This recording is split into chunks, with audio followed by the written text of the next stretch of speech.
हम तो लगातार ये मांग कर रहे थे। पूर्व में जो है सुप्रीम कोर्ट ने तो जब डिसीजन कर रखा है तो सारे प्रदेश मानते हैं, सारे स्टेट मानते हैं। उसके बाद सारे बाई लाज जब बन गया, सुप्रीम कोर्ट का कोई डिसीजन है मतलब बाई लाज हो गया, नियम बन गया, उसके बाद नहीं मान रहे हैं तो ये मतलब गलत है। ये तो तानाशाही है शासन की, मान के चले अपन इस बात को। उनको तुरंत मानना चाहिए, नहीं तो बंगले बगीचे वासी बीच में जो इकट्ठे हुए थे उन लोगों ने निर्णय लिया, नहीं तो हाई कोर्ट में सुप्रीम कोर्ट में जाएंगे, इनके खिलाफ रिट पिटीशन लगाएंगे सरकार के खिलाफ। तो मेरा तो ये कहना है कि ये तुरंत कर देना चाहिए इसको। पहले भी आश्वासन लगातार दिए गए पर कोई ठोस परिणाम आज तक नहीं आया। इस संबंध में भी लोग परेशान हो रहे हैं।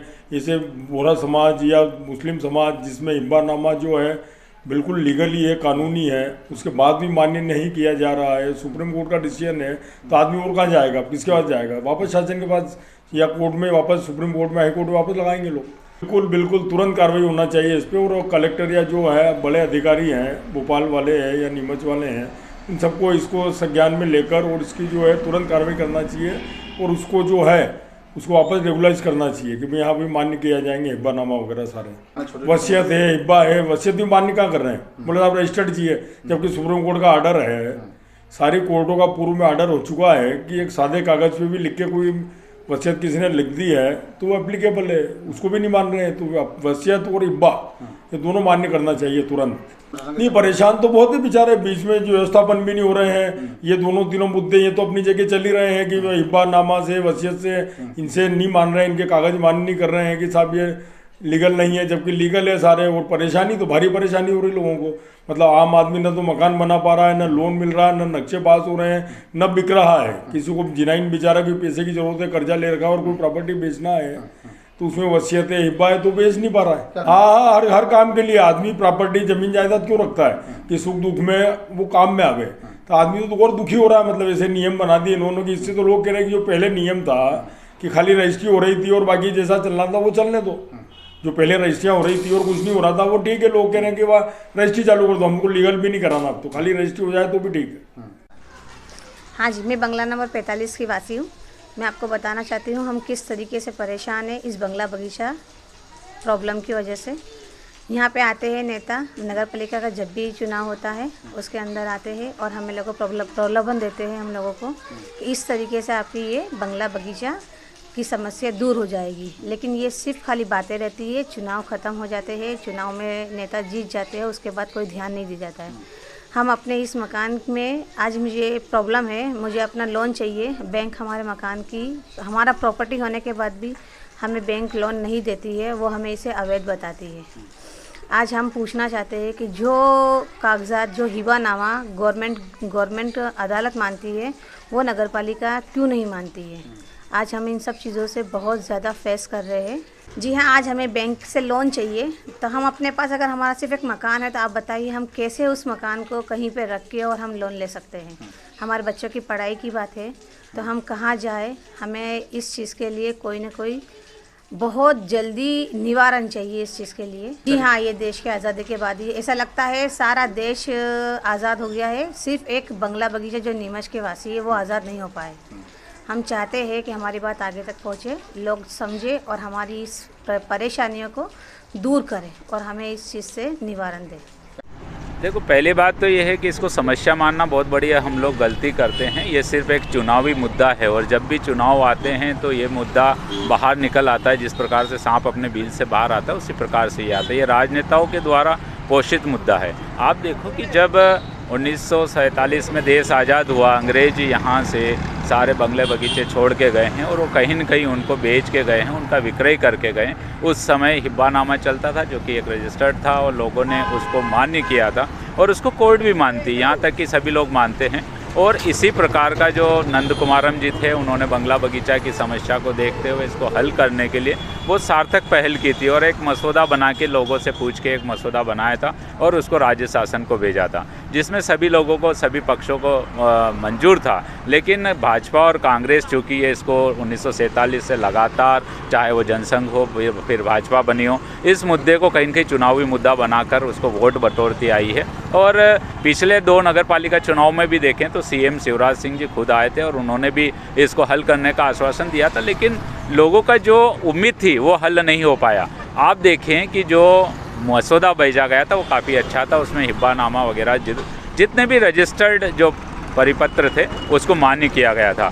अब जब वहाँ राज्य शासन से परिपत्र आया और उसको किस प्रकार से चेंज हुआ और यहाँ के स्थानीय प्रशासन चाहे नगर पालिका हो या कलेक्टर ऑफिस हो और सिर्फ एक रजिस्टर्ड जो रजिस्ट्री थी उसी को माना गया है, जबकि ये बड़ा आश्चर्य है कि रजिस्ट्री भी हिब्बानामा के ऊपर पहले शुरू में हुई है और हिब्बानामा को बिल्कुल नामंजूर कर दिया गया है। मैं पूछना चाहता हूँ भाजपा और कांग्रेस के दोनों से कि ये हमेशा मुद्दा ज़रूर बनाते हैं, क्या कारण है कि जो आदमी जो परिवार जो उनकी पीढ़ियाँ 1947 से उसमें निवासरत है उसको आप किस प्रकार से बेदखल कर सकते हो, और जिस प्रकार से आपने उसको उलझा के और परिसीमन के रूप में किया, वो पहले भूस्वामी थे आज उनको किराएदार बना दिया, लीजदारी बना रहे हैं, ये बहुत गलत है। और दूसरा जिस प्रकार से फिर भी पब्लिक ने उसको एक्सेप्ट किया कि चलो हमें लोन मिलेगा, निर्माण अनुमति मिलेगी, भ्रष्टाचार नगर पालिका के भ्रष्टाचार से मुक्ति मिलेगी और हमारा जीवन कुछ सार्थक होगा, उन्होंने उसको भी अपनाया और मंजूरी दी। लेकिन वही ढाक के तीन पात फिर वही चुनावी मुद्दा बनाने के कारण से आज तक कांग्रेस की सरकार रही 15 महीने, फिर बीजेपी की सरकार आ गई, लेकिन परिसीमन के लिए और उनके जो फाइलें पड़ी हैं वो वैसी की वैसी कलेक्टर ऑफिस में पेंडिंग पड़ी है। नगर पालिका कलेक्टर के कार्यालय के ऊपर बोझ डाल देता है, कलेक्टर कार्यालय नगर पालिका के ऊपर डाल देता है और दोनों कैसे न कैसे प्रकार से उसको उलझा के रखे हुए हैं। ये सिर्फ चुनावी मुद्दा है और जिस प्रकार से आपने कहा है हिब्बानामा को मानना चाहिए, हम कौन होते मानने वाले और प्रशासन कौन होता है उसको नामंजूर करने वाला। जब कोर्ट तक उसको मंजूर करती तो मैं नहीं समझता हूँ कि इसमें कोई समस्या है। और हम लोग आम आदमी पार्टी बिल्कुल इसमें अभी 40 ही पार्षदों को हम उतार रहे हैं। अध्यक्ष भी चुनाव हमारी अगर परिषद आती है हम इसका सरलीकरण करेंगे और बहुत जल्दी ही जिस प्रकार से मसौदा बनाए उसमें अगर कुछ विसंगतियाँ हुई तो उसको दूर करने का प्रयास करके और लोगों को तुरंत राहत देंगे, ये हमारा वादा है आपके चैनल के माध्यम से, नीमच की जनता के माध्यम से। देखो, बंगला बगीचा समस्या नीमच के लिए एक नासूर बन चुकी है, जिसके अंदर बंगला बगीचे में करीब 17,000 परिवार निवासरत हैं।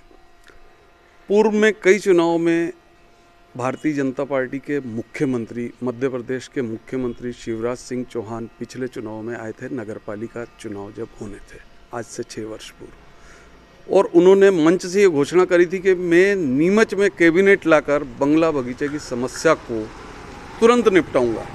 आज उस बात को 6 साल हो गए हैं। बीच में मध्य प्रदेश शासन ने एक आदेश जारी किया और गाइडलाइन तय की, पर उन 17,000 परिवारों में से करीब 900 ही परिवार उस गाइडलाइन से संतुष्ट हुए या मजबूरी में उन्हें संतुष्ट होना पड़ा। आज बंगला बगीचा समस्या नीमच के लिए नासूर है। भारतीय जनता पार्टी के तत्कालीन नगरपालिका अध्यक्ष एवं मुख्यमंत्री दोनों ही इसमें दोषी हैं। मजबूरन जो जिनके पास बंगला बगीचा में प्लाट हैं वो अपने ही घर में किराएदार के रूप में रह रहे हैं।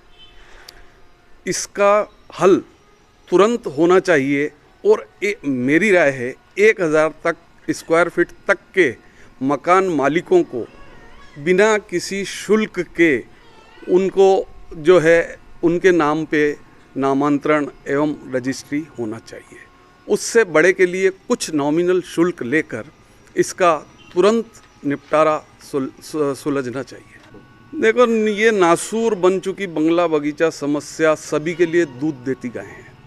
नगर पालिका के अधिकारी, कर्मचारी, प्रशासनिक अधिकारी सभी के लिए दूध देती गाय है। इसलिए ये उसको मान नहीं रहे हैं ताकि इनको जो मिलना है आवक है वो इन्हें नहीं मिले।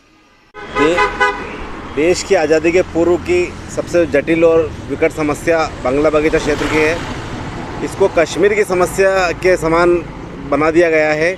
मध्य प्रदेश सरकार ने जनता को, लोक लुभाओं ने वादे किए, भावनाओं से खेला कि हम आपकी बंगला बगीचा समस्या को हल कर देंगे, लेकिन समस्या को हल करने की जगह और इसको जटिल कर दिया है। इस समस्या को हल करना कहाँ से कहीं तक नहीं करा गया है। आज भी हिब्बानामा, शपथ पत्र और जो लोग हैं काबिज है उन लोगों की रजिस्ट्री नहीं हो रही है, उनके नामांतरण नहीं हो रहे हैं, उनके निर्माण अनुमति नहीं मिल रही है, वो लोग आज भी परेशान हो रहे हैं। ये समस्या यहाँ के स्थानीय नगरपालिका प्रशासन, स्थानीय विधायक, स्थानीय पूर्व नगरपालिका अध्यक्ष के द्वारा जटिल की गई है। आज जनता परेशान हो रही है। इनके ऊपर विश्वास किया था पूर्व नगरपालिका परिषद में 18,000 से ज़्यादा मतों से बंगला बगीचा वासियों ने उनको जिताया था। लेकिन आज स्थिति ये है कि चाहे आप बगीचा नंबर 4 ले लो, बगीचा नंबर 13 ले लो, बगीचा नंबर अन्य क्षेत्र ले लो, बंगला क्षेत्र ले लो, बंगला नंबर 51 ले लो, इन क्षेत्रों में आज भी जनता परेशान है। उनके हिब्बानामा नहीं हो रहे हैं, आज भी लोगों के अपने नामा से नाम नहीं हो रहे हैं। ये सब समस्याओं के कारण आज जनता जो है इनको कोस रही है। स्थानीय विधायक को इसको ध्यान देना चाहिए कि इसको हल कराना चाहिए। और हिब्बानामा जिनके पास में, जबकि सुप्रीम कोर्ट का आदेश है कि हिब्बानामा शपथ पत्र को मान्य किया जाए, तो ये सरकार ने अलग से जटिल कानून क्यों लगा रखा है। इस बात की निंदा करते हैं कि बंगला बगीचा वासियों ने इनके ऊपर विश्वास किया, लेकिन सरकार ने इनके साथ धोखा किया है। देश की आज़ादी के बाद से नीमच की जनता बंगले बगीचे को लेकर एक समस्या से ग्रस्त थी, जिसको भारतीय जनता पार्टी की सरकार और हमारे नेता शिवराज सिंह जी ने गंभीरता से लेते हुए इस समस्या को निपटाने का दृढ़ संकल्प के साथ 2017 में इसका निवारण कर दिया था कि अब नीमच की जनता बंगले बगीचे की समस्या से मुक्त हो चुकी है। लेकिन देखने में आया है अभी इन दिनों वापस कि नगर पालिका के कर्मचारी इसको क्यों नहीं समझ पा रहे हैं। हिब्बानामा और रजिस्ट्री को जब सरकार ने मान्यता प्रदान कर दी है और यहाँ के कर्मचारी इसको अभी तक उलझाए हुए हैं, तो मैं सरकार का एक अंग होते हुए ये कर्मचारियों से कहता हूँ कि इसको आप तत्काल से समझें और निराकरण करें। सरकार की मंशा को जो नहीं मानता है और उस सरकार की मंशा के अनुरूप जो काम नहीं करता है, उन पर तत्काल कड़ी कार्रवाई होना चाहिए। देखिए दीपक जी, आपने बड़ा महत्वपूर्ण सवाल करा है। जब सुप्रीम कोर्ट, हिंदुस्तान का जो सर्वोच्च न्यायालय है, जब वो हिब्बानामा को मान्य करता है, तो ऐसा कौन सा लोकल, ऐसी कौन सी बॉडी है जो हिब्बानामा को मान्य नहीं करती है। बेसिकली देखा गया है कि जो भी इस बंगला बगीचा में निवास करते हैं, उसमें मैक्सिमम लोग ऐसे हैं जिनके बंटवारे हुए आपस में, जो हिब्बानामा के तहत हुए। और ये हिब्बानामा हमेशा 2017 से पहले तक भी मान्य था। जो अभी 2017 के बाद ये दूध देती गाय समझ के इसको हिब्बानामा को लोकल नगर पालिका ने और लोकल प्रशासन ने इसको नहीं माना। और ये प्योर एंड प्योर भ्रष्टाचार का मामला है। और इसके अंदर मेरा तो ये है कहना है कि इसमें इन पे कार्रवाई होनी चाहिए, इन पे पुलिस रिपोर्ट होनी चाहिए। जो भी दोषी अधिकारी है उसको कोर्ट में समन होने चाहिए और कोर्ट में उनको जवाब देने ज़रूरी है। चाहे ये मामला सुप्रीम कोर्ट तक जाए, जब सुप्रीम कोर्ट जिस चीज़ को मान्य करता है तो लोकल अधिकारी को कोई उसका वो नहीं बनता कि वो इसको मान्य नहीं करे। देखिए बंगला बगीचा वासी तो देखो दूध देती गाय है। ये लोग जब भी इस चुनाव आते हैं तो ये लग जाते हैं कि भाई चुनाव के अंदर इस मुद्दे को भुनाएंगे, उसको उस नाम से वोट मांगेंगे, आपको ये करा देंगे, हम ये सुविधा करा देंगे, मान्य करा देंगे। होता कुछ भी नहीं है। और जितने भी लोग जो अपने गाड़ी कमाई लगा के इसके अंदर रजिस्ट्री करा के बैठे हैं, उनका आज की तारीख में आप उस पर लोन नहीं ले सकते हैं, इसको बेच नहीं सकते हैं। बेचेंगे तो रजिस्ट्री नहीं होगी, बनाने जाएंगे तो बनाने नहीं देंगे। तो कुल मिला के देखिए बना सब नीमच में ऐसा नहीं है, पूरा नीमच बन गया ये। और इसमें सारा जो भ्रष्टाचार, जो पैसा गया भ्रष्टाचार में गया। हर जो अधिकारी यहाँ बैठा हुआ है उसने पैसा खाया है, उसने पैसे लेके बनने दिया। आप जाके पुराने रिकॉर्डिंग इनके पास मौजूद है, उसको देख लीजिए, आज देख लीजिए कितने मकान नए बने और अभी भी आज भी बन रहे हैं और आज दिन रुका नहीं है। और ये सब मिली भगत का काम है। बंगला बगीचा में ये समस्या है कि हर बार वादे किए जाते हैं। बस झूठे वादों के लिए बंगला बगीचे वाले जीवन जी रहे हैं और उनको कोई वादों के अलावा आज तक कोई प्राप्त नहीं हुआ। बस हमें ये प्राप्त हुआ है कि हमें ये ज़मीन दे दी गई है और यहाँ फंसा दिया गया है।